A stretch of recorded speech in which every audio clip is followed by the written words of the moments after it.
嗨，大家好，我是坦皮叔，今天是2025年8月15日。这一期啊，咱们继续聊一聊最近的热点啊，就是关于社保。关于这个社保啊，现在自从这个最高法院啊出了这个关于不缴社保协议无效的司法解释，这个本来啊它不是什么新东西啊，而且在法律逻辑上也没有什么问题啊，无可厚非。但是啊，这个就像一块投入湖中的巨石，激起了中国社保体系深水区下的层层暗流，这个影响啊应该是很大。很多中小企业、一些餐馆、个体户现在都是如临大敌啊，何去何从？是关门还是怎么办？还是说专门招那个60岁以上的已经退休的？甚至还引发了这个公众对这个社保体系的一些更深层次的一些思考。咱们也做了一两期节目啊。今天这个财经网他刊登一篇文章，叫不缴社保协议无效之忧，中国社保体系的深层困境与改革路径。他这个文章把这个社保的来龙去脉说得比较清楚，而且也提出了一些合理的一些叫建议吧。他说此次争议的观察是观察中国社保制度困境的一个绝佳窗口。它不仅关乎法律的执行，更触及了成本的真实归宿、制度的公平性、宏观经济的承受能力、公共财政的角色，以及两种不同经济逻辑的根本性冲突。只有正视这些深层问题，中国的社保改革才能走出治标不治本的循环。我理解的是什么呢？我理解的是那个中小企业现在确实很多没有交社保，这个当然是不对的。但问题是咱们叫什么？存在即是合理的。为什么这些人不交呢？企业不交，个人也无所谓，也不愿意交。如果你对吧，不能正视这个问题，一味的就是一刀切，强行推进这个政策，那只会适得其反。也就是上有政策，下有对策，道高一尺，魔高一丈。这不，北京的环球影城还有麦当劳，人家已经开始招这个退休的有退休证的，对吧？你任何政策的初衷都是好的，结果你执行下来之后，变成什么呢？变成30多岁的人更找不到工作，失业。然后呢，那退休的人反而在这个就业市场还变成了一个香饽饽。但是你这一套制度又需要这30多岁的人上班交社保来维持，你这不就是叫恶性循环呢？所以他这个财经网这文章说他说成本归宿的幻觉，谁在真正的承担社保缴费？从法律上看他说社保缴费由企业和个人按比例分摊，但经济学的基本原理，他说尤其是奥地利学派关于价格形成的理论，揭示了表象之下真正成本归宿。对于绝大多数可替代性较强的普通劳动者，无论名义上谁在缴费，这笔成本几乎最终完全由员工承担。什么意思呢？因为你是韭菜，你是牛马，你有特别强的可替代性，就是离了你这个萝卜照样能过年，没你这一碟咸菜也能过年，那最终成本就是你来承担。市场是一个信息发现的过程，而价格是传递这一信息的关键信号在劳动力市场，一名员工的价格是其总薪酬包，也就是企业愿意为其付出的全部成本。大家看那个上市公司的财报就知道了，他那个上面有个员工这个薪酬成本，他那个员工薪酬成本就包含了给员工发的工资，还有替员工交的社保，各种加到一起，那个不等于员工发到手的工资，实际上就是企业付出的人力成本，对吧？这个总包不仅包括员工到手的现金工资，还囊括了企业为其缴纳的社保、公积金、福利和税金等一切隐性成本。我们老是说因为这都是估算的也就是你拿到手8000，实际上企业掏了14000，为了招你这么一个人一个月企业是要花14000的，但是发到你手上恐怕就8000就这么一个关系。当然了，你要再把个税扣掉，你还只能拿到7000。对于一个面临充分竞争市场的企业来说在决定雇佣一名员工时，其核心考量是该员工能创造边际产出是否高于其总薪酬成本。假如在特定市场条件下，一名普通岗位员工市场公允的总薪酬包是1万元，如果法律规定企业必须为这名员工缴纳2500元的社保费，那么企业最多只会愿意支付7500元的现金工资。如果强制缴费额上升到3000元，在员工生产力未变的情况下，其现金工资的理论上限就会降至7000元，对吧？也就是这个成本一定会转嫁到员工身上。这个文章的第二部分他就讲了目前这个社保制度是加剧了不公。本来社保是要兼顾公平的，结果这个现在成了个劫贫济济富，本来是劫富济贫嘛。它中国社保制度的第二个核心争议在于其公平性，特别是其固有的累退特征。所谓的累退啊，是指随着收入的增加，缴费额占实际收入的比例反而下降，这使低收入群体的实际负担重于高收入群体，对吧？与社保本应具有的收入再分配功能相悖。然后这个文章啊，他举了3个例子，为了更真实的反映总负担，这里合并计算企业与个人缴费总额。他说，根据上海2025年社保缴费规定，这个基于2024至2025年数据啊，下限是7384元，上限36921元。企业和个人在养老、医疗、失业等主要险种上的合计名义缴费率36%。这36%怎么来的呢？是企业占25.5%，个人要交10.5%，就是你那个缴费基数的个人要交10.5%。假如你的缴费基数是1万，那你个人就要交1500啊，企业交2550，合在一起要交3600，就这么一个意思啊。那么它设计了3个场景。场景1呢，就第一种情况啊，是那种低收入者，月薪只有4000的啊，就是咱们老举例子是餐馆服务员，由于低于缴费基数下限，那上海是下限是7384啊，所以这个你低于这个基数下限，那就必须按照这个基数的下限去交。所以说啊，它这个企业和个人合计缴费总额是7384乘上个36%，也就是2658。具体的劳动者个人呢，那是7384乘以10.5%，775元。那你对吧，一个月只发4000块，完了你要扣掉775，对吧？你个人要交的，那你实际上发到手只有3225。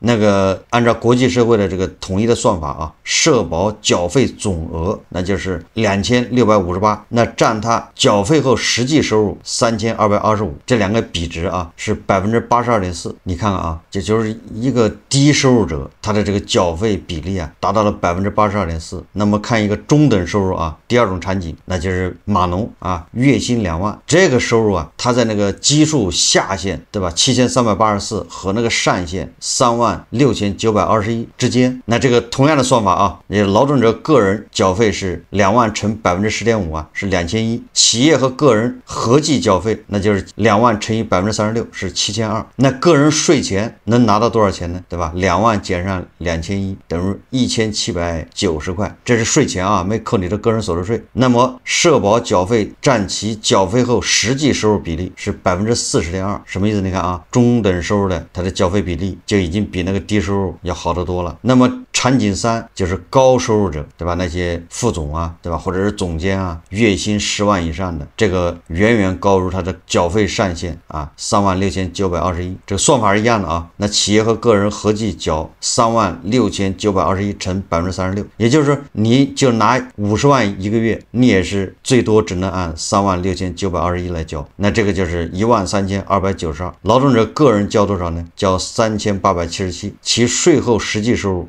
缴费后的实际收入啊，没有交个人所得税啊，那就是10万减上个3877是96123。社保总缴费占其缴费后实际收入比例是13292除上个96123是13.8%。所以通过这个3个例子啊，低收入、中等收入和高收入的，那么他们社保总缴费占其缴费后实际收入比例，低收入居然占到82%，而这个高收入只有13.8%。所以这种制度设计在客观上起到了劫贫济富、反向再分配效果，挫伤了低收入群体的参保积极性，也解释了为何许多低薪劳动者愿意签署不缴社保协议。所以说啊，人人心里都有本账，他觉得亏，所以他宁愿啊签这个不缴社保协议。目前低收入群体的养老金替代率，这个指的是养老金啊除上退休前的工资，这个咱们是不足40%，就是低收入群体啊，你以前退休前工资是5000，你的退休金大概只有2000块，远低于国际警戒线55%。这种缴费高、待遇低的现实，使得低收入群体对社保的认同感降低，为不缴社保协议广泛生产提供了土壤。你看，这就是个完全是一个叫背道而驰啊！偏偏是这些低收入的人，他是需要社保，对吧？他是需要社保覆盖，让他老有所依啊，但是他没有退休之前，他没有任何动力啊，对吧？去交这个社保，就是你这个社保制度啊出现了一定的叫偏差。这个财经网说啊，2022年中国养老金发展报告显示，机关事业单位退休人员平均养老金约为企业退休人员的1.8倍，就将近2倍。长三角、珠三角等经济发达地区，机关事业单位养老金可达企业退休人员的2倍以上。就是你比如说苏州的企业啊，它的平均的退休金只有3682，而这个苏州啊机关单位他们的退休金是7350元，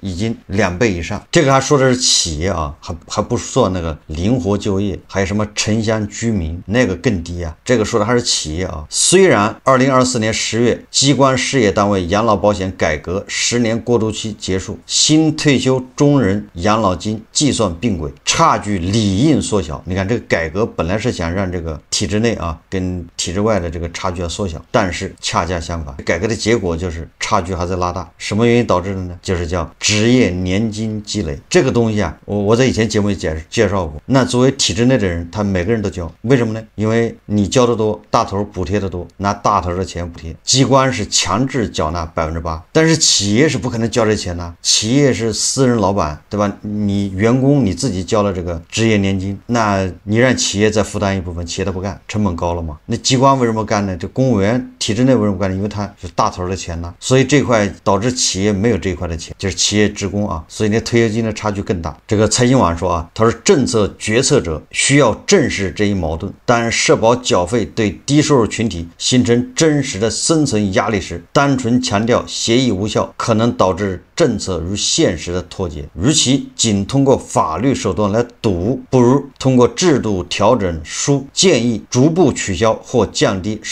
低收入群体的缴费基数下限，容许其按实际收入缴费，或由财政给予补贴，以减轻其生存压力，让社保真正成为雪中送炭。然后第三个啊，说高费率之困悬于企业和劳动者头顶的达摩克利斯之剑。长期以来啊，中国企业的社保综合缴费率在全球范围内处于高位，这是一个不争的事实。尽管近年来经过数次下调，但法定费率依然对于企业和劳动者构成显著压力。2015年说，国务院副总理马凯公开表示，目前中国养老保险缴费水平偏高，五险一金已经占到工资总额的40%到50%。根据人民网2015年报道，目前在全球12个社会保险费率超过40%的国家中，11个在欧洲，另外一个就是中国。欧洲这都知道啊，尤其是北欧，那人家是叫什么高税收高福利啊，人家收得多，那人家的福利更高啊，咱们是高税收低福利啊。2016年到2022年，国务院先后7次下调社保缴费费率。2022年8月啊，根据人社部官方口径，5项社保总费率从2015年的41%降至33.95%，这个还不含公积金啊，如果加上公积金那更高。就这个啊，33.95%在全球范围内仍属高位。当然了，财经网也说了啊，说高费率的原因是多方面的，一个是历史遗留问题。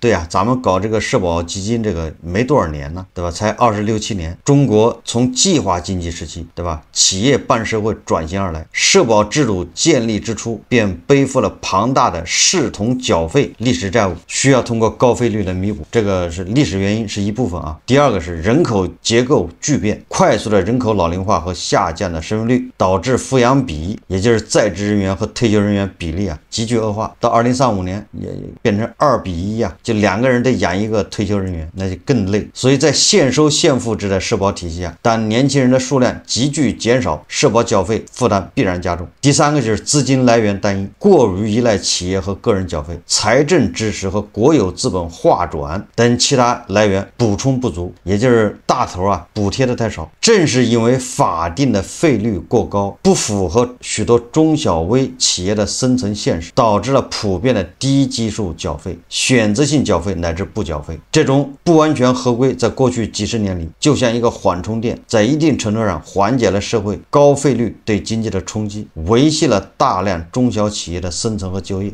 而最高法的最新司法解释意在将这种非正式不合规的缓冲空间彻底压缩。如果未来政策要求所有企业严格按照法定标准刚性合规，其后果不容小觑。在当前中国经济面临收缩、供给冲击、日趋转弱的三重压力下，强制执行高费率，相当于突然抽走了这个缓冲垫，那就可能导致几个后果呢？第一个，企业成本激增，特别是对于利润微薄的劳动密集型中小企业，可能引发倒闭潮。第二个是失业率上升，企业为控制成本，可能选择裁员或缩减招聘，或增招退休人员。刚才说了吗？麦当劳对吧？北京环球影城已经公开招这个退休人员了。经济活力下降，抑制创业和投资意愿。那怎么解决呢？那个财新网建议啊，他说一个是大幅降低法定费率，第二个是渐进式提高合规，就不要搞一刀切，这个合规还得一步步来，你得容许啊这个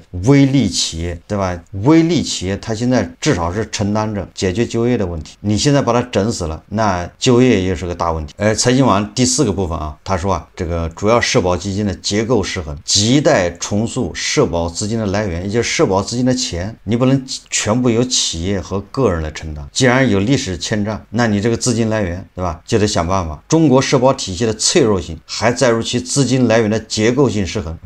目前，它像一个主要依靠企业加个人缴费这2条腿走路的巨人，而财政补贴和国有资本收益这2条关键的腿却显得短小无力。也就是说，你本来财政补贴和国有资本收益这个应该做一个重大的补充啊，结果这块看不到，这就是问题的所在。他的文章说啊，国有企业利润划转力度远远不足，说国有企业作为全民所有的资产，对吧？也就是维维老师说的，而我们这都在大头那儿嘛，那其利润理应成为社保基金的重要补充来源。那我们的大头钱到底用来干啥呢？那个钱就本应拿来养老啊。尽管近年来划转部分国有资本充实社保基金的工作已启动，但无论是划转的比例、速度，还是实际产生的分红收益，都与庞大的养老金缺口不相匹配，也就是你划转太慢了，对吧？应该这个是主力啊，大头是主力，对吧？中石油、中石化那些股权完全可以划到养老基金来，还有中国移动、工商银行。第3个，他说的是这个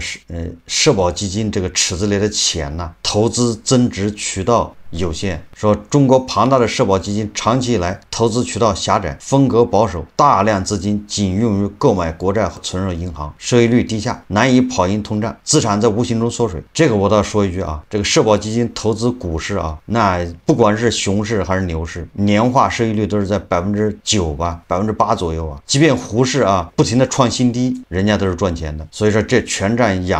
仰赖胡市的啊这个金融消费者啊大力捧场，这个得表扬一下。那社保基金是咱们大家的钱，养老的钱呢，它不能赔钱呢，对吧？它到胡市来，那只能赚钱。然后这个文章的第5个部分，他说社保双轨制与经济计算失灵，这个是啊，相对这个资金来源来说啊，这个社保双轨制啊与经济计算失灵是更撩拨大众神经的，因为大部分人不知道这钱到底从哪来的，因为大家总认为这个钱是我交的，现在给那个胡一金老师啊退休发给他了，想的比较简单，对吧？这里面少了一大块国有资本，对吧？大头的钱填进来。那么双轨制和经济计算那是更撩拨大众的神经，因为它涉及到公平，对吧？社保争议最触动社会情绪的莫过于养老金的双轨制。它尽管2024年10月长达10年的机关事业单位养老保险改革过渡期结束，只在形式上实现并轨，但体制内外巨大的待遇鸿沟依然存在，甚至有持续扩大的趋势。本来改革是为了缩小这个差距，就是体制内外退休越来越趋同，结果现在是啊差距越来越大。说这一差距的根源在于强制性的职业年金啊，机关事业单位为其工作人员强制缴纳高达8%的职业年金，财政予以支持，而企业年金在企业部门覆盖率极低，且多为员工自愿参与，这构成了体制内养老金的第2大支柱，而体制外人员在市场竞争压力下普遍难以具备。然后视同缴费年限慷慨补偿，对于改革前参加工作作的中人，其过去的工龄被视同缴费，其计算标准往往高于企业同类人员。退休金增长机制的差异，退休金按比例增长的规则，使机关事业单位退休金年度调整增幅远高于企业退休人员。你看胡一进老师啊，他就属于机关事业单位退休，他肯定不是企业退休啊。那根据这个奥地利学派啊，经济学大师米塞斯根据他的这个理论呢，他认为啊，在没有生产资料私有制和真实市场价格的计划经济中，中央计划者无法进行理性的经济计算，无法判断资源的有效配置方式啊。这个理论呢，如果用在社保领域，那么市场化部门就是体制外的啊，企业和劳动者身处激烈的市场竞争中，企业家必须对劳动力成本进行精确的经济计算，以确保企业生存。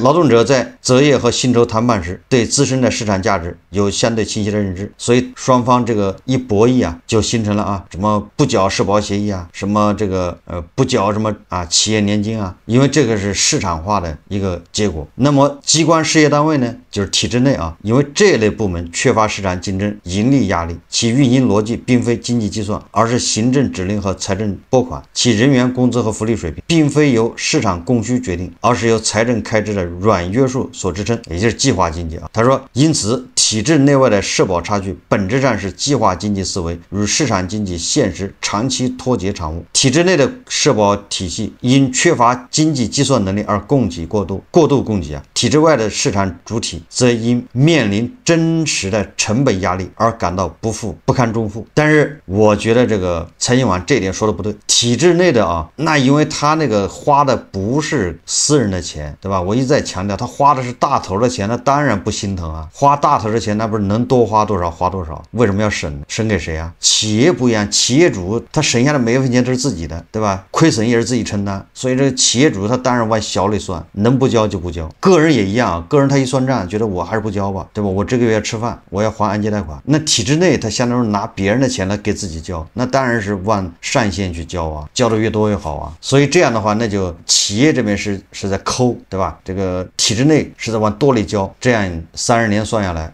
体制内的退休金呢，当然比你要高得多啊。这个财新网说啊，改善建议啊，第一个他说正视市场信号，承认制度缺陷，决策者应将普遍存在的不缴社保协议现象视为对现行制度设计缺陷的警示，而非简单的故意违法行为。改革的核心应是体制内的自我革命，实现真正的公平，关键在于降低体制内过高的有财政兜底的保障水平，而非强行拉高体制外的负担，这就是拉仇恨呢。这本来就体制内的已经高了，对吧？它的保障已经过高，但是你把体制内这个保障过高啊，结果造成的是体制外这个韭菜负担过高，这不就让人移花接木，就觉得啊，胡一进老师那个年年增长的这个社保这个退休金啊，就是我这年年增加的交费。第三个，改革退休金按比例增长的规则啊，这个咱们都说过了，就是高收入的高退休金的基本上就别涨了，对吧？低退休金的涨幅大一点，这样缩小这个剪刀差。第四个啊，采取渐进主义策略，在当前经济形势下，任何社保征缴的强化都应极为审慎，可以设定一个较长的过渡期，容许企业从较低的合规水平逐步过渡到完全合规，同时配合费率下调，实现平稳过渡。这个财新网说啊，他说最高法关于不缴社保协议无效的司法解释并非新政，在法律逻辑上也无可厚非，但是啊，这背后啊还是成本归宿的经济学现实，制度设计的公平性拷问，宏观经济的承受极限，公共财政的结构性短板，以及计划与市场两种逻辑的持续碰撞。如果回避这些深层矛盾，仅在法律执行层面一刀切，无异于缘木求鱼。未来的改革必须以更大的勇气和智慧直面这些根本性问题，其核心方向应该是降低法定费率，拓宽资金来源，理顺体制内外关系，建立一个真正基于市场逻辑、兼顾公平与效率、可持续的现代社会保障体系。实际上我的建议啊，我在以前节目也说过了，就是啊，这个退休金上限和下下限，对吧？上有盖板，下有托板，这两个之间差距应该有一个固定的数。我假设啊，无论你有没有交社保，你作为社会一份子，你到了退休年龄，政府都要给你发一笔退休金，每个月啊，你这个你要没交的话，那你肯定按最低给你发最低保障，比如说是500。那另外一种人呢，无论他对国家做出多大的贡献啊，以前收入多高，你的这个退休金啊，就是这个最低退休金的10倍或者20倍啊。最低的退休金500，那你就是1万啊，谁都不会超过1万，因为这个退休金不是对吧，拉大财富差距，退休金是为了缩小财富差距，是为了这个共同富裕，一个最低保障。当然了，我说的500、5000还是1万，对吧？是20倍还是10倍还是15倍？这个需要这个一个测算。我只是举个例子，这样的话，如果你是高收入者，对吧？你嫌你的退休金低，那没关系啊，你就可以买叫商业保险，对吧？只是国家强制性的这个，它应该是叫普惠性，讲究的是一个都别落下。那这样的话，农民，比如说他就以前没有交过社保的农民啊，那他退休金也不低于500。城市居民没有交过社保的，你也不低于500，最低就是500。哎，哪怕你是坐牢啊，对吧？一直坐牢做到正好退休你出来了，那也得给你发500一个月。我想啊，这样的话，那什么体制内体制外，这一下这个被大家诟病的这种被情绪所这个渲染的这个就少得多。然后把这个大头啊，对吧？要作为这个社保不足的一个补充。好，这期节目咱们就聊到这里，感谢大家收看。如果喜欢我的节目，欢迎订阅转发，也可以在下方留言评论，谢谢大家。